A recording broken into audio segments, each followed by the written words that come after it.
Welcome back to PodPaca. Today we are with another special guest, and this guest is kind of making some history here on the program because he is our first guest to grow up from outside of the United States.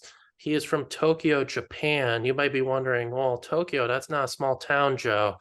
I know, but he has made a lot of positive impacts in small communities, including coming to America, where he has been in both large and small cities in America. He knows, hey, what's the difference between the big cities and small cities in Japan and the big cities and small cities in America, which is a very unique perspective that we have never had on this podcast before. So I'm very excited to have this guest on.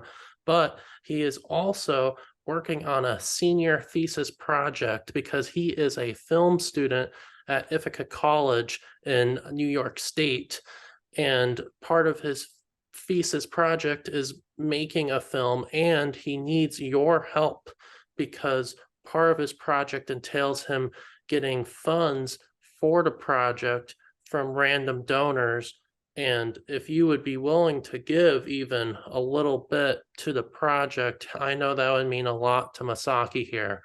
Yeah, So please welcome Masaki Mitsuhashi. thank you for having me. My And I'll pleasure. be referring to you as Masa, by the way. That's Yes, what speak you for go me just by, listen. Masa. Yeah. So first off, before we get into talking about your film that you'll be making this spring, uh, how did you end up going from Tokyo, Japan to the middle of New York State in Ithaca, New York? Yeah, so no, that's a great question. I think that's a great first question. Thank you for asking me. I think the first reason was simply I wanted to study film in US because I had option to study film in Japan too. But because of the education system in US really helps filmmakers to develop their creative skill as in addition to like the other like a finance and like other visual arts too. So I thought the US education system really helps me develop filmmaking skill in addition to other type of skills too. So that's why I decided to study in New York instead of Japan. Yeah. A lot of people wouldn't have the guts to make that big move that you did to pretty much go onto the other side of the world to go to college. Uh, Right. how did you get the courage to go do that? Uh, I think so. I wasn't. I'm not like a like when I grew up, I went a lot of camping, and I just had a lot of opportunity. I think shout out to my parents, but I had a lot of opportunity to go different part of Japan and spend long time with other people I never met. So I didn't have like a fear to study abroad in general. So that's why I think it's not necessarily the courage. It's more of something like I kind of developed throughout my childhood, in my opinion. I think, yeah. So, what happened in your childhood and growing up in Tokyo that helped build up that courage? Yeah, so basically, I'm gonna say that like Tokyo is a, of course, some people in this podcast right now, you might know about the scale of the Tokyo, but it's a huge metropolitan city, and there are just, so many different type of people, including non-Japanese people too. Like Yeah. the neighbor I'm living right now. I'm not in Tokyo, by the way. I'm in New York City right now, but the my house in Tokyo, that area is basically surrounded by a lot of foreign embassies. So I get to see a lot of like people from other countries and sometimes talking. I mean, some people talk only English and stuff. And of course, for my middle school and high school, I was in this European education system instead of like a regular Japanese education system. So that kind of helped me to learn English and how to use in academic term in addition to like a daily lives basically. So that's why I'm gonna say, that's how I develop my skill to study abroad. I'm gonna say, yeah. And by the way, your first language is not English. Yes, my first language is Japanese. Yes.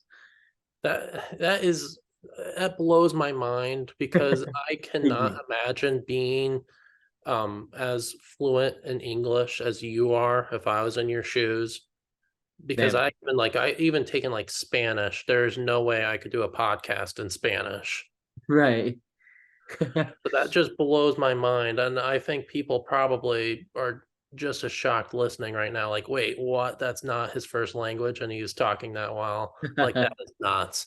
But anyway, Thank you. besides getting away from that, he chose Ithaca, New York, as your place to go to college. Yes. At Ithaca College, it's in the same town as Cornell. Yes. And how have you liked Ithaca so far? I love Ithaca, and you know, I was kind of expecting the environment where I can live in between the life of city life and kind of countryside life at the same time. Because I of course I grew up in the metropolitan area. It's a center of Tokyo, but my neighbor is not necessarily like super tall building everywhere. I mean, maybe some people might count it as a lot of like a tall building area, but I gotta say it's less crazy. It's not chaotic. It's quiet too. So I was always living in the environment. So like I was fascinated to study in a place where there's a balance there, Yeah. balance between nature and like a human how to call it, artificial kind of elements of humanity. Yeah.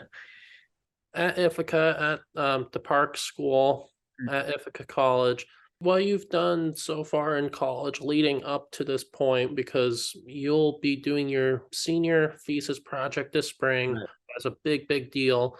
And uh, but what have you done leading up to this point, uh, working on films and stuff like that?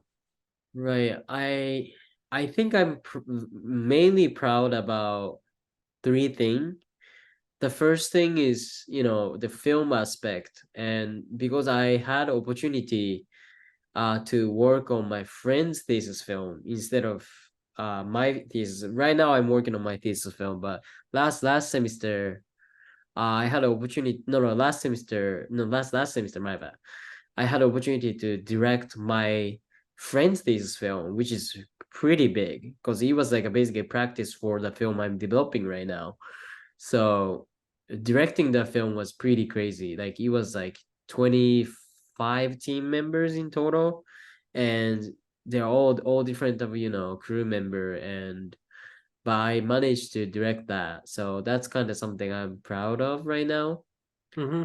And fashion, because fashion is a very important part of my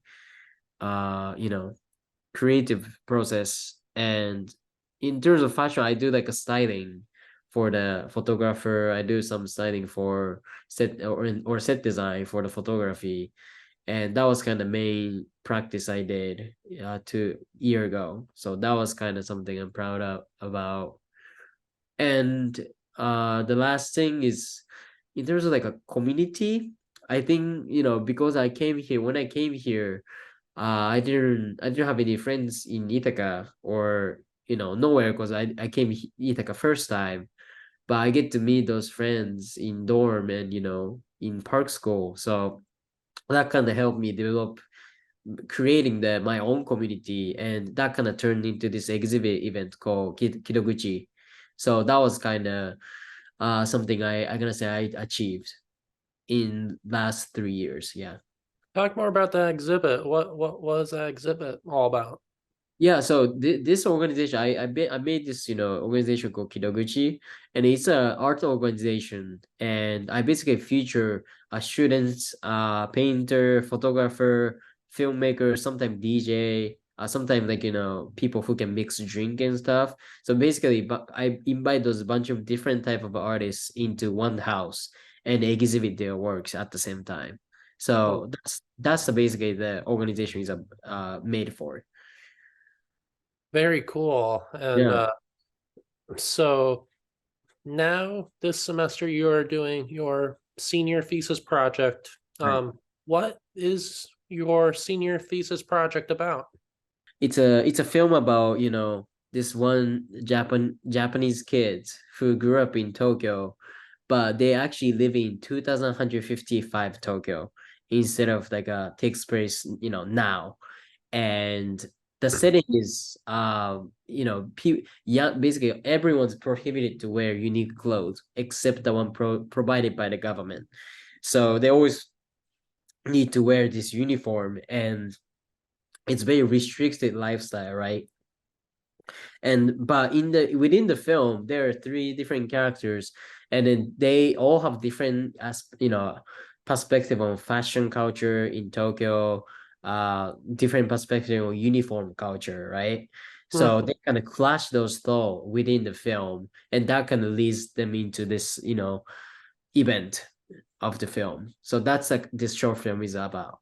And in order to do this project, you need funding from random people willing to fund your film. And Yes. I will have the link to that GoFundMe below Oh, thank in you so the much. podcast description on both YouTube and on the audio on the podcast platforms. But if you have any questions about that funding that we don't discuss next, feel free to reach out to myself at podpaca@gmail.com, and I can try to answer questions as best as I can for you. The point is because I need the funding beforehand to make costume. So I can't wait that long basically. If I don't reach like 20,000 bucks, it goes to costume. So if I don't reach that amount by like soon, it's gonna be hard to make. So that's why I'm kind of rushing and concerning right now.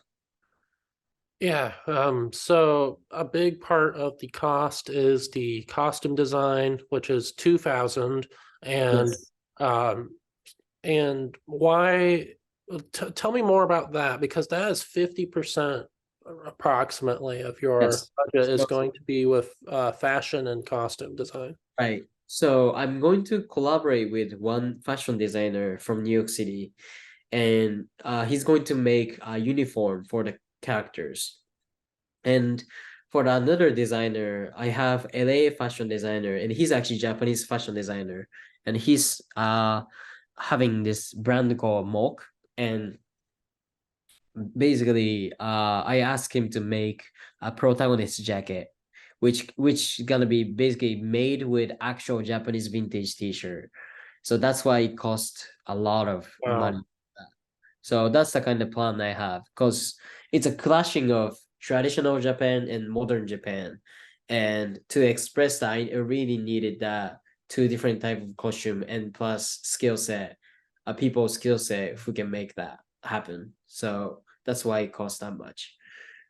And by the way, this is not the norm for a senior thesis project. This is a pretty ambitious senior thesis project. You're looking to get $7,000 in total for your Yes. project.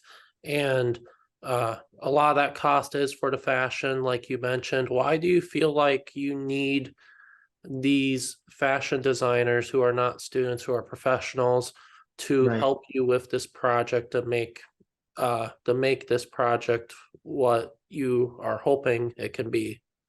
Right. Yeah, so I think the main reason is because I was always dreaming to have fashion show film. I was always dreaming to not have my bad to produce or direct fashion show film, because I grew up in the area where a lot of like the fashion culture was born. Basically, the Harajuku, that's the place I spent most of my middle school and high school, and this street is known as like a makeup fashion. Like if like the Pharrell Williams, Kanye West, of course, like Travis Scott and those rappers now they're super famous now. But when they're like 2000 early 2000, they're visiting Tokyo to get those items from Tokyo. So that's the kind of street I grew up. So because of that, I mean, not grew up, I spent most of the time. So that's why the fashion to me is a big chunk of my life. And it's a part of my identity, like who I am, the people who define me, who taught me the lessons was the people who work in fashion industry. So that's why I think fashion is a very important part for me. And you mentioned that where you grew up, there's a big fashion influence in your hometown. Yes. Your hometown is what makes this project so important to you, is Yeah. because you are doing this for where you grew up.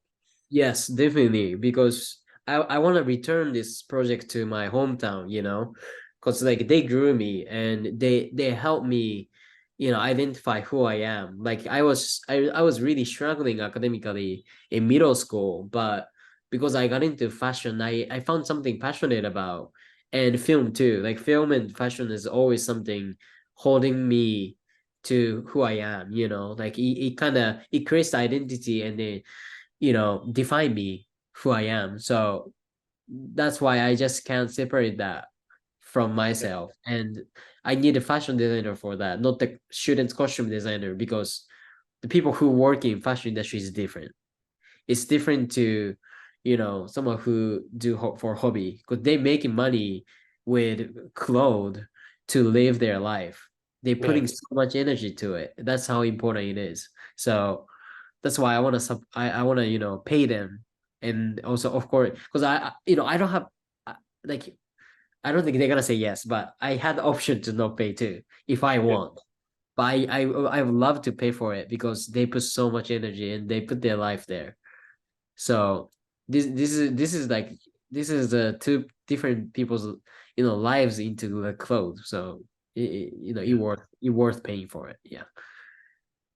And again, the link to donate to that GoFundMe for Masa's senior thesis project is in the description of the podcast below. So, what is the rest of the money that you are raising to have this to make this film happen? Where's the rest of that money going? That's not in the fashion. I'm going to use for one set design, of course, because I need to create this. And by the way, all cast are Japanese and they all speak in Japanese. So I need to make the entire house look like a Tokyo, but even though it's a Western house. So that's why I need 1,000. And also I need another 1,000 for the film festival. And then few of them go into uh catering and the gas money. So those like a small spending for that. And for the if we have some insurance we need to subscribe for, we're gonna use money for that too. So that's the kind of main expense. But we are not going to spend any money for the equipment because we're gonna rent. We're gonna rent from the school. So we pretty don't need it. Yeah. But you did mention that your cast will be speaking Japanese in this film. Yes.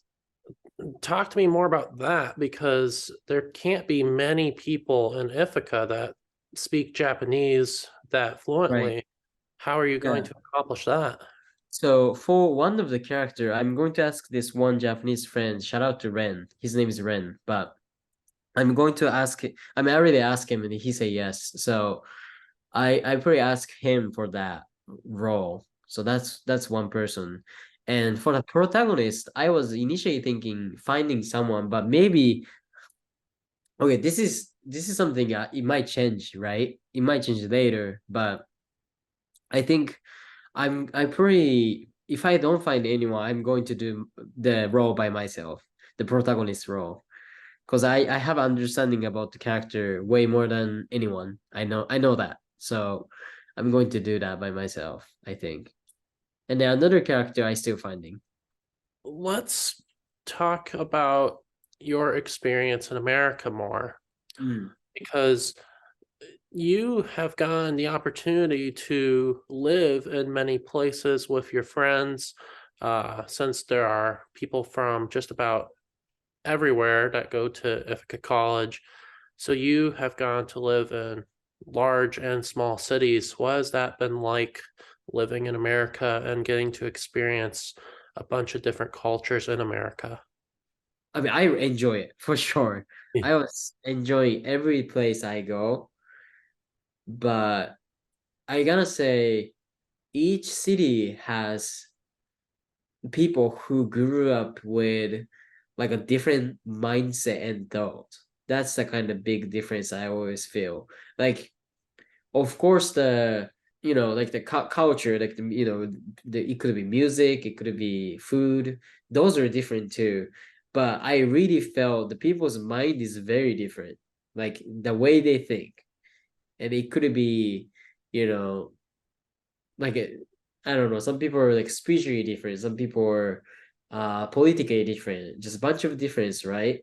But Yeah. I like seeing that from so many different perspectives because I'm not from here, so I don't I when I see someone, even though in Japan too, like when I go a new place, I try not to stand on the one side because everything has two different aspects to it. Like nothing in life is one aspect anyway. So there's no such thing as one and that's it. Or Yeah, there's there's two sides to the story. yeah. So that's why I thought I see that there everything has two sides and good and bad, and sometimes turn into bad, something turn into good. And I try to see the goodness from everyone. So that's the kind of mindset I always had, and I developed through the traveling too. What was a place that you stayed at that surprised you the most? Yeah, I think I'm gonna say New York City because I didn't expect, like, I thought that New York City is way different from the way I thought. Like I thought New York City is this is just a imagine, but like people often talk about New York City is super fast paced, everything is too fast, loud and crazy. But when I get there, I didn't really feel that pressure in my daily life. I felt more comfortable living there. Maybe because I was staying, Queens, Brooklyn, not Manhattan though. So that's probably why. But it's pretty chill, and the people are very chill and very some parts are actually very community organized. So and there's a culture developed in each community like other place do. So the way I thought was completely kind of swapped. So that's why I thought New York City is kind of, like the city really surprised me when I went. So you've gone to stay in smaller towns and in larger cities. If you were to live in America Yeah. after college and you could live anywhere you want, let's say, do you think you would enjoy living in a smaller town or in a big city? I mean, I would love to live in smaller town if I can, but because financial reason, I don't think I have. I mean, of course, city is way more expensive, Yeah. but living the unless I have like a really good remote work and I can hold my rent together and I can find a job, I can live in the countryside, but Oh, yeah. just depends on that. Like seriously, Well, let me rephrase that question. Did you enjoy living in a smaller town more, or did you enjoy living in a larger city more? that's a very difficult question because the definition of small and big is very different, in my opinion. Yeah, I guess for this, I would consider Ithaca to be small compared to New York Okay. City. Uh, Uh, I would live in city for sure. That's the case. okay. I live in big city because I grew up in Tokyo. So I grew up in that environment. So I like to see when we need to access something. I want to be able to walk there instead of look up in online. Because I also I prefer you know in person relationship way more than online. So when Yeah. I need to talk with some these artists, or because especially I'm filmmaker, so I need to be able to access them like in person. So I want to live in city for sure. So it sounds like it's more the resources that makes the biggest difference to you as to why you like being in a larger city more than when you were living in a smaller city or Sure. town. Really, that's the only reason I'm gonna say. because I like countryside environment too. Like that's to me that's like a greatest environment to think and create something. Like Yeah. it's like honestly, like I think it's really good to just stay yourself in the forest and just nothing it disturb you, distract you, which I could do in Wapaka. So that's why I really like the Wapaka because of it. Because I was able to literally stay in and focus on myself because nothing distract me. But when I go city, there's so much distraction there, so much thing I need to think, so much people, so much projects I need, I can work on. But whether I do it or not, it depends on how I don't get distracted by that. By the way, I'm not trying to influence you to saying, Yeah. Wapaka is better or anything. I'm on your honest opinion because most of the people that come on the podcast, they are very involved in a small community. They're of course going to say, "Oh, I didn't like the big city and I rather be in a small town," which is perfectly fine. But in your case, you're the opposite. I'm very interested in that. And I think it's important to, on this podcast, to share both sides of that. Um, and it's not like you hate small towns or anything. No. Uh, you enjoy being in small towns. It's just different. You want to be in a big city, and that's Exactly. awesome. I do want to talk about your time in Wapaka because Wapaka is very small compared to Yeah. pretty much any other town and city that you have stayed in the 3.5 years you've been in America. And um, because Wapaka's population is around 6,000, and Right. you also came to Wapaka in the winter and not the summer. Right. You got to experience a very different type of cold that is in central Wisconsin compared to in the other places that you have been. What was being in Wapaka like during the winter? And people are probably thinking, wow, you're nuts to go Wapaka in the winter compared to summer. Why did you decide to do that? Because I think I mean you mentioned me too, but it's like this like the snowy field is like one of pretty most beautiful scenery we can see. Like I of course I like seeing the field, but snow is something specifically for winter, and Japan has like 4 seasons too. So, but we don't see that much snow as much as you guys do. So I wanted to see that. I wanted to see the phenomenon of it. So that's why I was, I decided to go during winter instead. Yeah, and there was a lot more snow than this year when you were here. This Oh, year is actually the warmest Christmas. It's been 50. There's no snow on the ground right now. So wow. you got pretty lucky for wanting to see the snow and experience the cold. But you also got to go to a Green Bay Packer game, which is pretty cool. Yeah, that was crazy. Like that was the greatest like freaking game. That was so fun. People are really passionate about sports here, especially American football.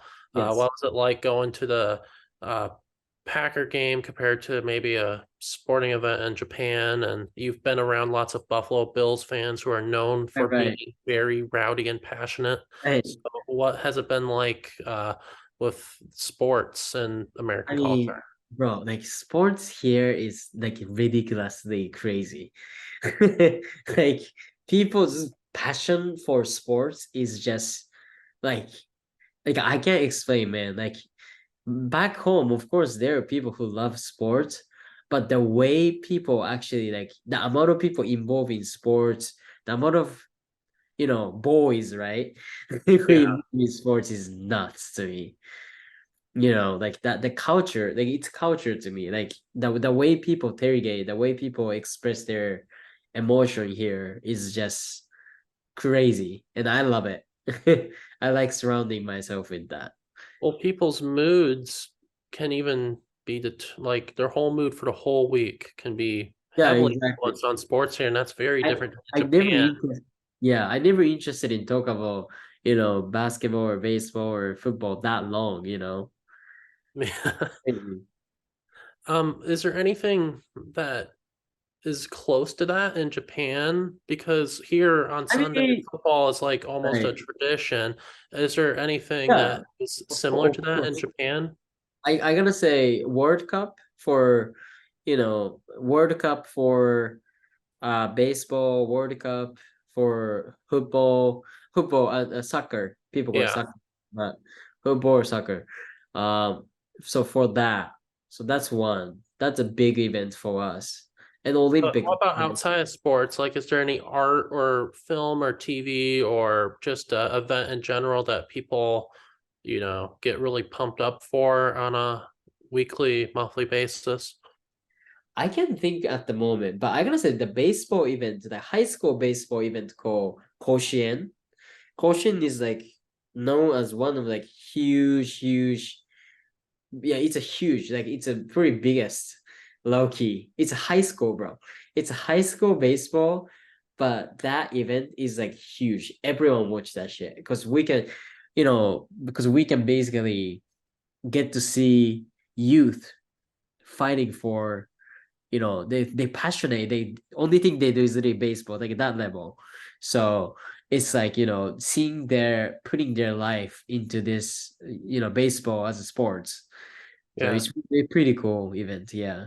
Koshin, check it out. Thank Masa, it was awesome having you on PodPaca. I know you. if you're watching the YouTube version, you may see I'm turning blue. That's because it's getting dark. Yes, That's yes. how long we've been talking. Yeah. So it's been fun to talk with you, Masa. And if you have any interest or know any business or anyone at all that would have any interest in helping Yes. Masaki's senior thesis film out, Yes, please. please uh, click on the link below in the podcast description, or if you have any more questions about the film, email me at podpaca@gmail.com and I will answer any question you might have and help you and help guide you into helping Masaki's film. Thank This you. is a very important film to Masaki, and I I really hope that you get to that 7,000. PodPaca will be donating to your thesis film project. Thank you. So I'm really excited about it. And yeah, thank you again, Masa, for being on. Of course. Thank you.